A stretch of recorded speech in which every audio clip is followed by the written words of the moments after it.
Welcome to Privacy News Online Weekly News. My name is Brian Tong and I'm your host.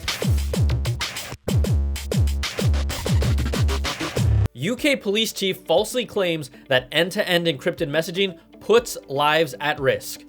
The detective chief superintendent in charge of the United Kingdom's online anti-terrorism unit doesn't want Facebook to add end-to-end encryption to its Messenger app or Instagram. The chief thinks that providing end-to-end encryption to the masses would unequivocally put lives at risk, but he's wrong. So wrong that Facebook is the one that has stepped up to remind the police that weakening encryption would make everyone less safe, not more. China releases draft of major new privacy law, why it matters to everyone online.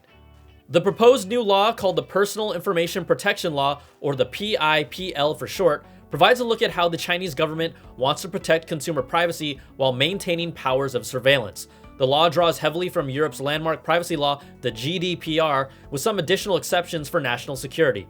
Now, the PIPL would force companies around the world to store personal data gathered from Chinese citizens on Chinese soil, where it can be processed by national security interests. Google doesn't want your permission to track you on iOS.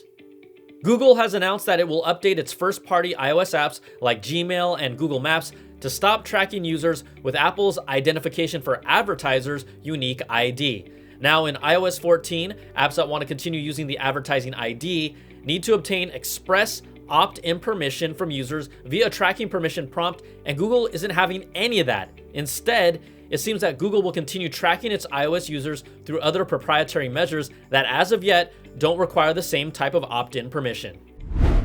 All right, let's go to the latest cybersecurity news from Josh, our correspondent from e2e. Here are this week's top cybersecurity stories, brought to you by e2e. Apple has released security updates for all of its operating systems, patching dozens of vulnerabilities in iOS, macOS, watchOS, and more. The updates contain fixes for 3 vulnerabilities that Apple says may have been actively exploited in the wild. Meanwhile, a root privilege escalation vulnerability is found in sudo, the superuser do command. This vulnerability is believed to affect most Linux operating systems. The takeaway for this week: check for updates and make sure your operating systems are up to date. That's it for now. Back to you, Brian. Thank you for all of that as usual, Josh. Hey, let's get back to more privacy news. Firefox 85 cracks down on supercookies. The newest version of Firefox will partition network connections and caches per tab as a way to crack down on online tracking via cookies.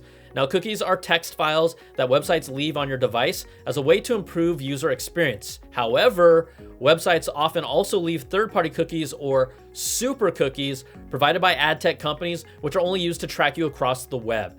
Google Chrome is planning a similar update, so I guess you could say we're finally seeing cookie-based tracking get its just desserts and crumble away to nothingness. Who wrote that? Grindr fined 8.6 million euros in Norway over sharing personal information. The dating app has been fined by the Norwegian Data Protection Authority after it was revealed that the app shared very private information with advertisers. The personal information shared includes location, sexual orientation, and even mental health details. Now, the total fine is 10% of Grindr's annual gross revenue, and the company has noted that they have since updated their privacy policy, because they better have.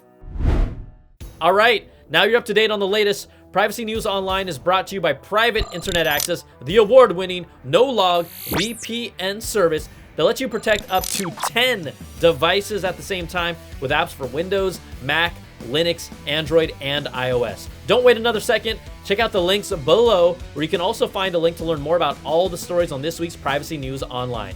Thanks so much for joining us. I'm Brian Tong, and we will see you next week.